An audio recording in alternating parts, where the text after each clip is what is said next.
Hello, and welcome to this 9-part tutorial series on 3DUserNet.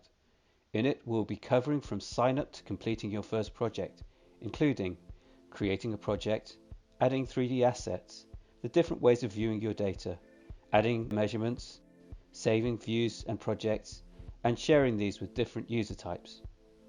As part of this series, we're going to give away our software nunnery dataset, including point cloud, 3D model and CAD, of which all of these can be viewed in a single project on 3DUserNet. And I'll be covering how to download that shortly. In this first session, we'll be looking at downloading, signing up for our free trial, and how to create a new project. You do not require any special software to run this tutorial, and all of it works through standard web browsers such as Chrome, Firefox, Edge or Safari. The data is available for download from here. If you're watching this on our YouTube channel, the link is below. Just click on Start Your Transfer and the data will download. Whilst it's doing that, let's create an account using our 1-month free trial. On our website, following the free link will take you to our online form. So we're just going to fill this form out.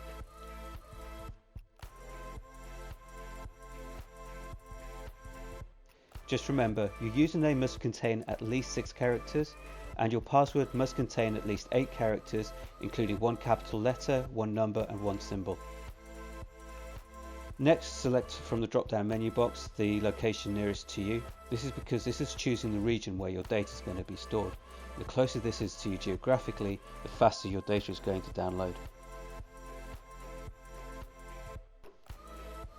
Once that's all done, just click on Complete Sign Up and that will take you back to the login screen. You'll also receive an email. The email will have a URL for the login. It'll also contain a link to our tutorial videos, and lastly, if you've got any issues, you can contact us on the email address. So I'm just going to go ahead and log in.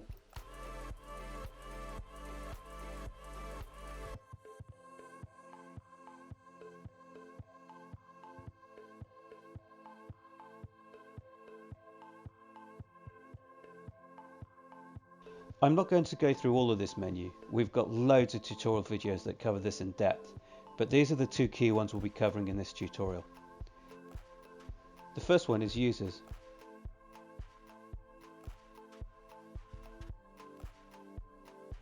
This is where we can add other licensed users and then assign them to groups. And then projects.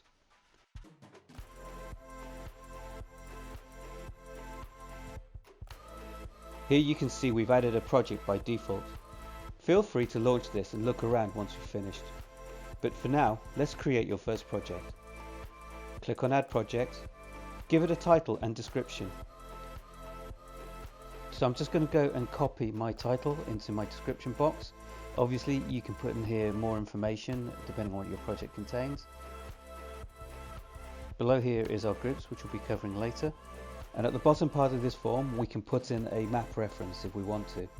We can either put in the lat long or we can search for a location and click on it here.